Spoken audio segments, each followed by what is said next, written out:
Hello সকলকে। তো সেদিন বানিয়েছিলাম ভেজ স্যান্ডউইচ, আর সেই স্টাফটাই একটু রয়ে গেছিলো, সেটা দিয়ে পরাঠা। তো বানিয়েছিলাম হচ্ছে ব্রেডের উপরে ফার্স্টে ওই টমেটো সসটা লাগিয়ে নিয়েছিলাম, তারপরে আলু নিয়েছিলাম দুটো বড় সাইজের সেদ্ধ করে, তার মধ্যে শসা, tomato, oregano, chilli flakes, mayonnaise, cheese, ওপর থেকে গ্রেট করে দিয়েছিলাম, নুন, এগুলো সব কিছু মিশিয়ে নিয়ে ভালো করে একটা স্টাফিং তৈরি করে নিয়েছিলাম, দেখতেই পাচ্ছ।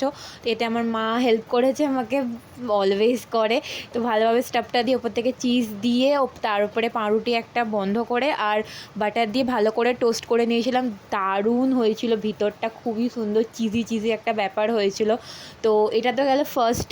তো সেকেন্ড করেছিলাম হচ্ছে পরাঠা, মানে ওই যে স্টাফিংটা বেঁচে গেছিলো ওর মধ্যে একটু কাঁচা লঙ্কা আমি শুধু অ্যাড করেছি, পরাঠা যেহেতু সেই জন্য, আর চিজটা ওর মধ্যেই গ্রেট করে একসাথে দিয়ে দিয়েছিলাম। নেক্সট হচ্ছে এই যে এটা রুটি দুটো করে বেলেছি, বেলে একটা এরকমভাবে ওপর থেকে দিয়ে তারপরে সাইডে একটু জল লাগিয়ে আর একটা রুটি ওপর দিয়ে তো ভাঁজ করে ভালো করে মুখটা বন্ধ করে চার সাইডগুলো তারপরে তেলে হালকা করে সেঁকে নেওয়া হয়েছে। দুর্দান্ত, দুটোই দুর্দান্ত। তোমরা চাইলে এর মধ্যে পেঁয়াজ অ্যাড করতে পারো, আরও সবজি দিতে পারো, নিজেদের মতো করে করতেই পারো। আর আমি যখন খুলে তোমাদের একটু দেখানোর চেষ্টা করছিলাম, বাট ভীষণ গরম ছিল।